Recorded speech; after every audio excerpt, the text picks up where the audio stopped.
ku serhildayan Şam xiste destê xwe rejima Esad jî dawî lê hat.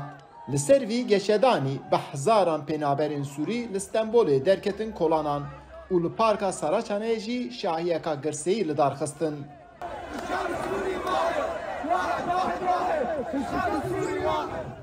Pênaberên Sûrî di destê wan da alan û ya Sûriyê û kolan bi kolan digerin û kêfxweşiya xwe tînin ziman.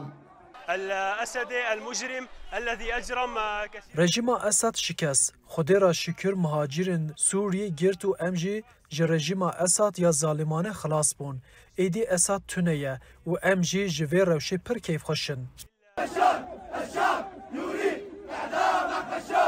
Di nav 13 salên dawî da nêzîkî 4 milyon pênaber hatibûn Tirkiyeyê ji ber şerê Sûriyê nikaribûn ku vegerin welatê xwe. Lê îro Stenbol di serî da li her derê Tirkiye pênaberên Sûrî hêvî dikin ku ew biçin welatên xwe. Mehmet Mahsûn jî yek ji van kesan e. Yarın ne olacak? Ne zaman gideceğiz? Sibê wê çi bibe em nizanin. Lê em çavrêne ku biçin welatê xwe. Ev 10 sal e ez li vir im. Êdî riya vegerê vebû. Welatê me baş bû. Xwedê ji we razî be.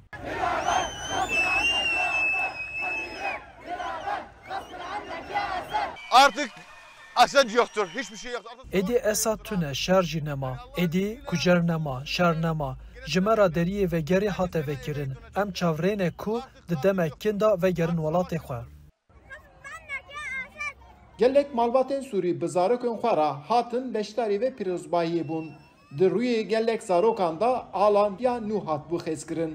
Lê ji bo malbatan şikestina Esad çawa şahî bû, ji bo zarokê wan jî li baxçê lîstikê da himan şahî hebû. Eyüp Demir, Dengê Amerîka, Stenbol.